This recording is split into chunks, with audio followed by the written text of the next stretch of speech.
कृष्णाय वासुदेवाय हरे परमात्मने प्रणतः क्लेशनाशाय गोविन्दाय नमो नमः।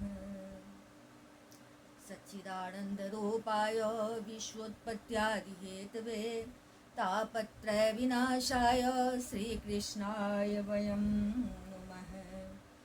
यं प्रव्रजन्तमनुपेतमपेतकृत्यं द्वैपायनो विरहकातरया जुहाव पुत्रेति तन्मयतया तर्वो विनेदोस्तं सर्वभूतहृदयं मुनिमानतोऽस्मि।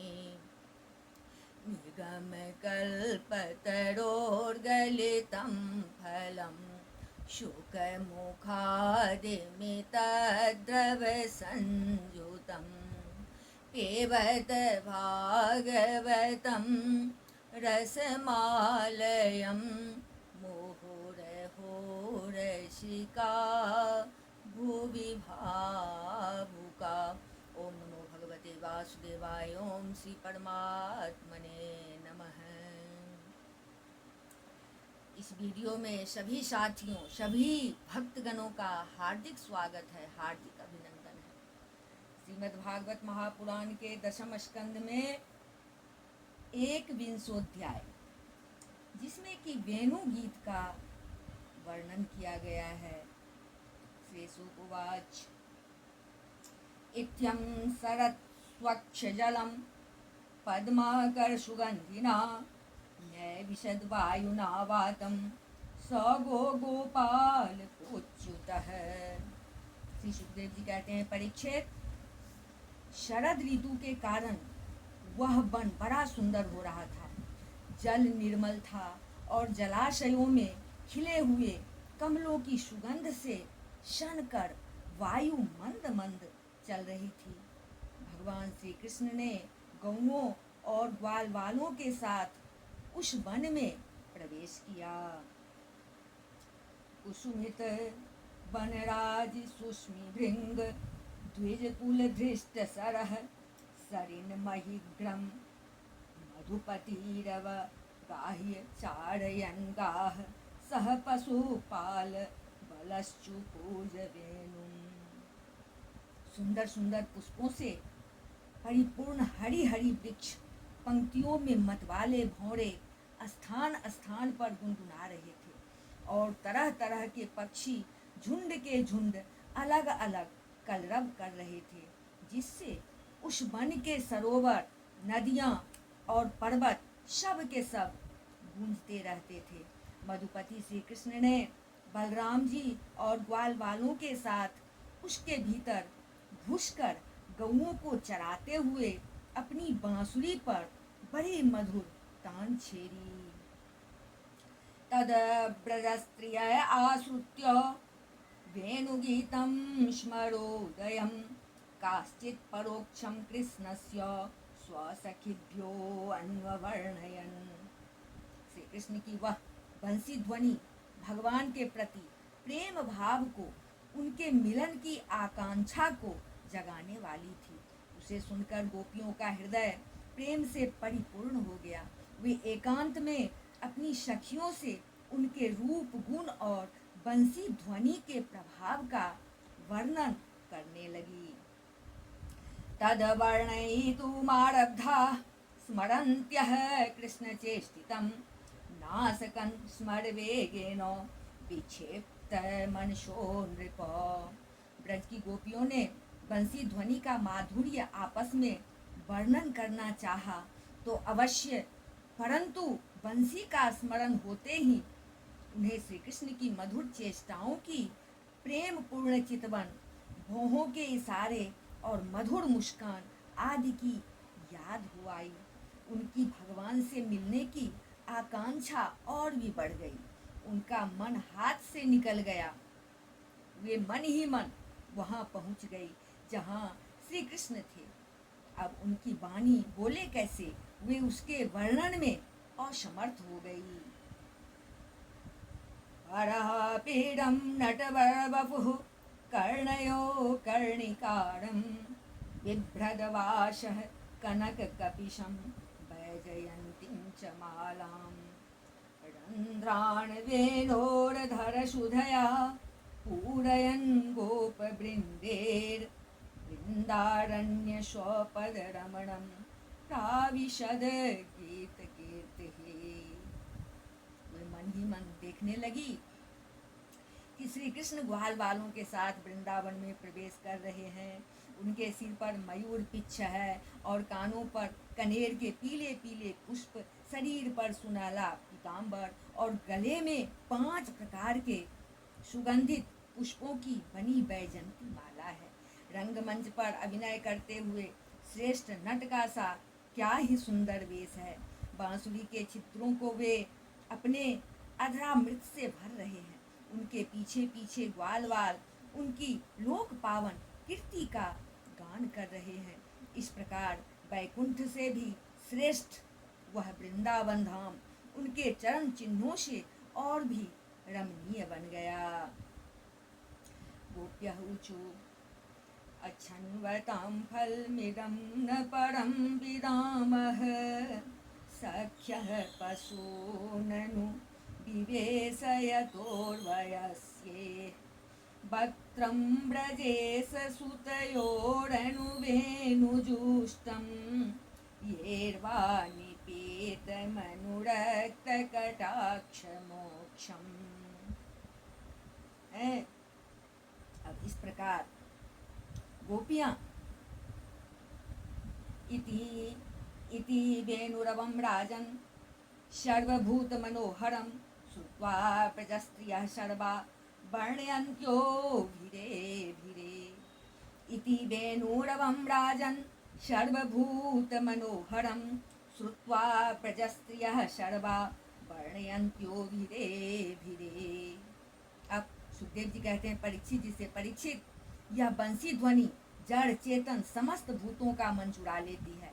गोपियों ने उसे सुना और सुनकर उसका वर्णन करने लगी। वर्णन करते करते वे तन्मय हो गई और श्री कृष्ण को पाकर आलिंगन करने लगी।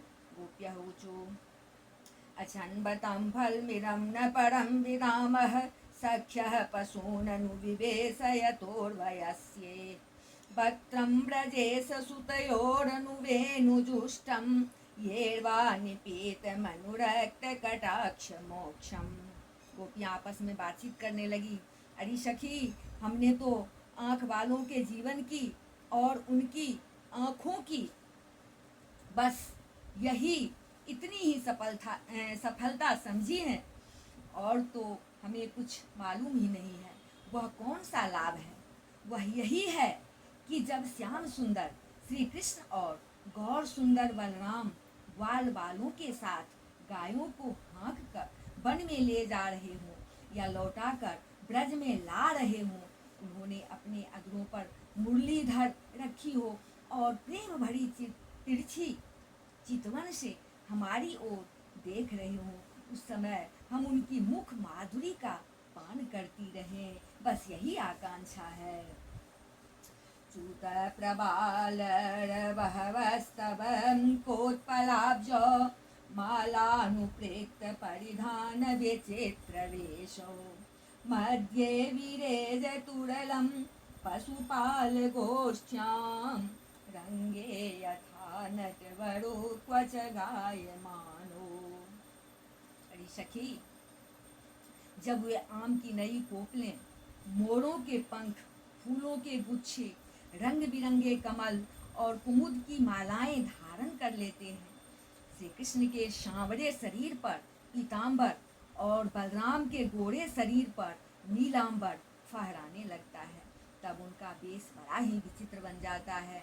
ग्वाल वालों की गोष्ठी में वे दोनों बीचों बीच बैठ जाते हैं और मधुर संगीत की तान छेड़ देते हैं। मेरी प्यारी सखी, उस समय ऐसा जान पड़ता है मानो 2 चतुर नट रंगमंच पर अभिनय कर रहे हों। मैं क्या बताऊं कि उस समय उनकी कितनी शोभा होती है। गोप्यः किमाचरदयं कुशलं स्म दामोदराधर सुधामपि गोपिकानां भुङ्क्ते स्वयं यदं वसिष्ठरसं हृदिन्यो रस्यत्वचोश्रु मुमुचोस्तरभो यथार्या। अरे गोपियाँ, यह बेनु पुरुष जाति का होने पर भी पूर्व जन्म में न जाने ऐसा कौन सा साधन भजन कर चुका है कि हम गोपियों की अपनी संपत्ति दामोदर के अधरों की सुधा स्वयं ही इस प्रकार पिए जा रहा है कि हम लोगों के लिए थोड़ा सा भी रस शेष नहीं रहेगा। इस वेणु को अपने रस से सींचने वाली हृदयनिया आज कमलों के मिस रोमांचित हो रही है और अपने वंश में भगवत प्रेमी संतानों को देखकर श्रेष्ठ पुरुषों के समान वृक्ष की भी इसके साथ अपना संबंध जोड़कर आंखों से आनंद रूपी आंसू बहा रहे हैं। वृंदावनम सखी भुवो वितनोति कीर्तिम यद देवके सुत पदाम्बुजलब्धलक्ष्मी गोविंद वेणुमनुमत्त मयूरनृत्यं प्रेक्षादृशान् परतान्य समस्त सत्वम्। अरे सखी, यह वृंदावन वैकुंठ लोक तक पृथ्वी की कीर्ति का विस्तार कर रहा है, क्योंकि यशोदानंदन श्री कृष्ण के चरण कमलों के चिन्हों से यह चिन्हित हो रहा है। सखी, जब श्री कृष्ण अपनी मुनिजन मोहिनी मुरली बजाते हैं तब मोर मत वाले होकर उसकी ताल पर नाचने लगते हैं। यह देखकर पर्वत की चोटियों पर विचरने वाले सभी पशु पक्षी चुपचाप शांत होकर खड़े रह जाते हैं। अरे सखी, जब प्राण वल्लभ श्री कृष्ण विचित्र वेश धारण करके बांसुरी बजाते हैं तब मूढ़ बुद्धि वाली ये हरिणियां भी बंसी की तान सुनकर अपने पति कृष्ण सार मृगों के साथ नंद नंदन के पास चली आती हैं और धन्यास्म मूढ़मतयोऽपि हरिण्य एता या नंद नंदन मुपात विचित्र वेशम् आकर्ण्य वेणुरणितं सह कृष्ण सारा पूजां दधुर्विरचितां प्रणयावलोके। बंसी की तान सुनकर अपने पति कृष्ण सार मृगों के साथ नंद नंदन के पास चली आती हैं और अपनी प्रेम भरी बड़ी बड़ी आंखों से उन्हें निरखने लगती हैं। निरखती क्या है, अपनी कमल के समान बड़ी बड़ी आंखें श्री कृष्ण के चरणों पर निछावर कर देती हैं और श्री कृष्ण की प्रेम भरी चितवन के द्वारा किया हुआ अपना सत्कार स्वीकार करती हैं।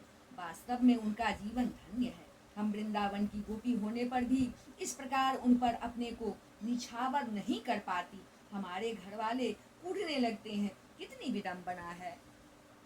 कृष्णं निरीक्ष्य वनितोत्सवरूपशीलं श्रुत्वा च तात्वेन्नितवेणुविचित्रगीतं देव्योऽभिमानगतयः स्मरन्नुन्नशारा भ्रस्यत्र शूनकवरा मुमुहुर्विनिभ्यः।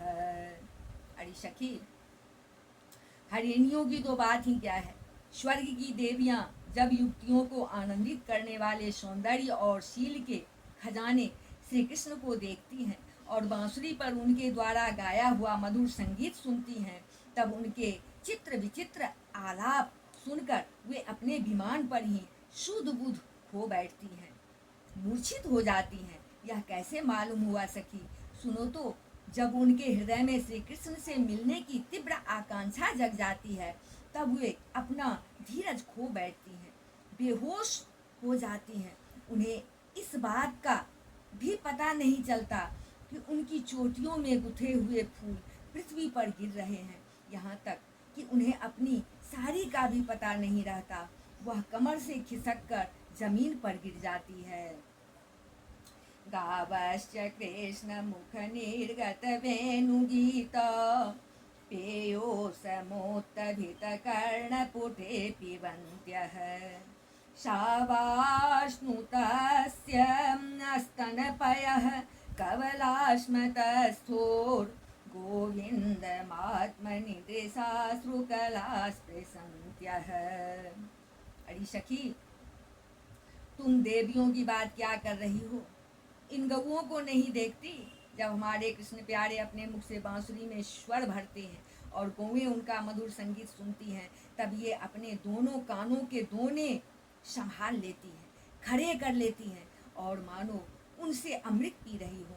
इस प्रकार उस संगीत का रस लेने लगती हैं। ऐसा क्यों होता है सखी? अपने नेत्रों के द्वार से श्याम सुंदर को हृदय में ले जाकर वे उन्हें वहीं विराजमान कर देती हैं और मन ही मन उनका आलिंगन करती हैं। देखती नहीं हो, उनके नेत्रों से आनंद के आंसू छलकने लगते हैं और उनके बछड़े बछड़ों की तो दशा ही निराली हो जाती है। यद्यपि गायों के थनों से अपने आप दूध झरता रहता है, वे जब दूध पीते पीते अचानक ही बंसी ध्वनि सुनते हैं, तब मुंह में लिया हुआ दूध का घूंट न उगल पाते हैं और न निगल पाते हैं। उनके हृदय में भी होता है भगवान का स्पर्श और नेत्रों में छलकते होते हैं आनंद के आंसू। वे ज्यों के त्यों ठिठके रह जाते हैं, खड़े रह जाते हैं, ज्यों के त्यों जिस स्थिति में होते हैं उसी स्थिति में रह जाते हैं। प्रायो बताम्ब विहगा मुनयो बनेस्मिन् कृष्णेक्षितं तदुदितं कलवेणुगीतम् आरुह्य ये द्रुमभुजान् रुचिरप्रवालान् शृण्वन्त्यमीलितदृशो विगतान्यवाचः। अरे सखी, गौएं और बछड़े तो हमारी घर की वस्तु हैं, उनकी बात तो जाने ही दो। वृंदावन के पक्षियों को तुम नहीं देखती हो? उन्हें पक्षी कहना ही भूल है। सच पूछो तो उनमें से अधिकांश बड़े बड़े ऋषि मुनि हैं। वे वृंदावन के सुंदर सुंदर वृक्षों की नई और मनोहर कोपलों वाली डालियों पर चुपचाप बैठ जाते हैं और आंखें बंद नहीं करते निर्निमेष नयनों से श्री कृष्ण की रूप माधुरी तथा प्यार भरी चितवन देख देख कर निहाल होते रहते हैं तथा कानों से अन्य सब प्रकार के शब्दों को छोड़कर केवल उन्हीं की मोहिनी वाणी और बंसी का त्रिभुवन मोहन संगीत सुनते रहते हैं। मेरी प्यारी सखी, उनका जीवन कितना धन्य है। नद्यस्तदा तदुपधार्य मुकुंद गीत पाम्नमार्वत लक्षित मनोभव भग्न वेगाः आलिंगनस्थगितमूर्मि भुजेर्मुरारेर्गृह्णन्ति पादयुगलं कमलोपहारा। अरे सखी, देवता गौओं और पक्षियों की बात क्यों करती हो? ये तो चेतन है, इन जड़ नदियों को नहीं देखती? इनमें जो भंवर दिख रहे हैं उनसे इनके हृदय में श्याम सुंदर से मिलने की तीव्र आकांक्षा का पता चलता है। उसके वेग से ही तो इनका प्रवाह रुक गया है। इन्होंने भी प्रेम स्वरूप श्री कृष्ण की बंसी ध्वनि सुन ली है। देखो देखो, ये अपनी तरंगों के हाथों से उनके चरण पकड़कर कमल के फूलों का उपहार चढ़ा रही हैं और उनका आलिंगन कर रही हैं, मानो उनके चरणों पर अपना हृदय ही निछावर कर रही हैं। दृष्ट्वा तपे ब्रजपशुं सह राम गोपे सञ्चारयन्तमनुवेणुमुदीरयन्तं प्रेम प्रवृद्ध उदितः कुसुमावलीभिः सख्योर्व्यधात स्वप्नवपुषाम्बुदआत पत्रम्। अरे सखी, ये नदियाँ तो हमारी पृथ्वी की, हमारे वृंदावन की वस्तुएं हैं। तनिक इन बादलों को भी देखो। जब वे देखते हैं कि ब्रजराज कुमार श्री कृष्ण और बलराम जी ग्वाल वालों के साथ धूप में गौएं चरा रहे हैं और साथ साथ बांसुरी भी बजाते जा रहे हैं, तब उनके हृदय में प्रेम उमड़ आता है। वे उनके ऊपर मंडराने लगते हैं और वे श्याम घन अपने सखा घनश्याम के ऊपर अपने शरीर को ही छाता बनाकर तान देते हैं। इतना ही नहीं सखी, वे जब उन पर नन्ही नन्ही फुहियों की वर्षा करने लगते हैं, तब ऐसा जान पड़ता है कि वे उनके ऊपर सुंदर सुंदर श्वेत कुसुम चढ़ा रहे हैं। नहीं सखी, उनके बहाने वे तो अपना जीवन ही निछावर कर देते हैं। पूर्णा पुलिंद्य उरुगाय पदाब्जराग श्रीकुङ्कुमेन दयितास्तनमण्डितेन तद्दर्शनस्मररुजस्त्रिनरूषितेन लिम्पन्त्य आननकुचे सुजहोस्तदाधिम्। अरे वटू, हम तो वृंदावन की इन भिल्लियों को ही धन्य और कृत्य मानती हैं। ऐसा क्यों सखी? इसलिए कि इनके हृदय में बड़ा प्रेम है। जब ये हमारे कृष्ण प्यारे को देखती हैं, तब इनके हृदय में भी उनसे मिलने की तीव्र आकांक्षा जाग उठती है। इनके हृदय में भी प्रेम की व्याधि लग जाती है। उस समय ये क्या उपाय करती हैं, यह भी सुन लो। हमारे प्रियतम की प्रेयसी गोपियाँ अपने वक्ष स्थलों पर जो केसर लगाती हैं, वह श्याम सुंदर के चरणों में लगी होती हैं। और वे जब वृंदावन के घास पात पर चलते हैं, तब उनमें भी लग जाती हैं। ये सौभाग्यवती भिलनियाँ उन्हें उन तिनकों पर से छुड़ाकर अपने स्तनों और मुखों पर मल लेती हैं और इस प्रकार अपने हृदय की प्रेम पीड़ा शांत करती हैं। हंताय मद्रिर्बला हरिदास वर्यो यद राम कृष्ण चरण स्पर्श प्रमोदः मानं तनोति सह गो गणयोस्तयोर्यत् पानीयशूय बस कंदर कंदमूले। अरे गोपियों, यह गिरिराज गोवर्धन तो भगवान के भक्तों में बहुत ही श्रेष्ठ है। धन्य है इसके भाग्य। देखती नहीं हो, हमारे प्राण वल्लभ श्री कृष्ण और नयनाभिराम बलराम के चरण कमलों का स्पर्श प्राप्त करके यह कितना आनंदित रहता है। इसके भाग्य की सराहना कौन करे। यह तो उन दोनों का, ग्वाल वालों और गौओं का बड़ा ही सत्कार करता है। स्नान पान के लिए झरनों का जल देता है, गौओं के लिए सुंदर हरी हरी घास प्रस्तुत करता है, विश्राम करने के लिए कंदराएं और खाने के लिए कंद मूल फल देता है। वास्तव में यह धन्य है। गागोपकेरनुवणं नयनो नयनो नयन गागोपकेरनुवणं नयतोरुदार वेणुष्वने कल्पदे स्तनुभृत्सु सख्यः अस्पन्दनं गतिमतां पुलकस्तरूणां निरयोगपाशकृतलक्षणयोर्विचित्रम्। अरे सखी, इन सांवरे गोरे किशोरों की तो गति ही निराली है। जब वे सिर पर लोबना यानी दुखते समय गाय के पैर बांधने की रस्सी लपेटकर और कंधों पर फंदा भागने वाली गायों को पकड़ने की रस्सी रखकर गायों को एक वन से दूसरे वन में हाँक कर ले जाते हैं। साथ में ग्वाल वाल भी होते हैं और मधुर मधुर संगीत गाते हुए बांसुरी की तान छेड़ते हैं। उस समय मनुष्यों की तो बात ही क्या, अन्य शरीरधारियों में भी चलने वाले चेतन पशु पक्षी और जड़ नदी आदि तो स्थिर हो जाते हैं तथा अचल वृक्षों को भी रोमांच हो आता है। जादू भरी बंसी का और क्या चमत्कार सुनाऊं। एवं विधा भगवतो या वृंदावनचारिणः वर्णयन्त्यो मिथो गोप्यः क्रीडास्तन्मयतां यैहो। सुखदेव जी कहते हैं परीक्षित जी से, परीक्षित, वृंदावन बिहारी श्री कृष्ण की ऐसी ऐसी एक नहीं अनेक लीलाएं हैं। गोपियां प्रतिदिन आपस में उनका वर्णन करती और तन्मय हो जाती। भगवान की लीलाएं उनके हृदय में अस्फुरित होने लगती। इति श्रीमद्भागवते महापुराणे पारमहंस्यां संहितायां दशम स्कंदे पूर्वार्धे वेणुगीतम नाम एकविंशोऽध्यायः। बोल वृंदावन बिहारी लाल की जय, राजा रामचंद्र की जय, अम्बा जनक नंदनी की जय, भास्कर भगवान की जय, बजरंगबली की जय, उमापति महादेव की जय, श्रीमद्भागवत महापुराण की जय।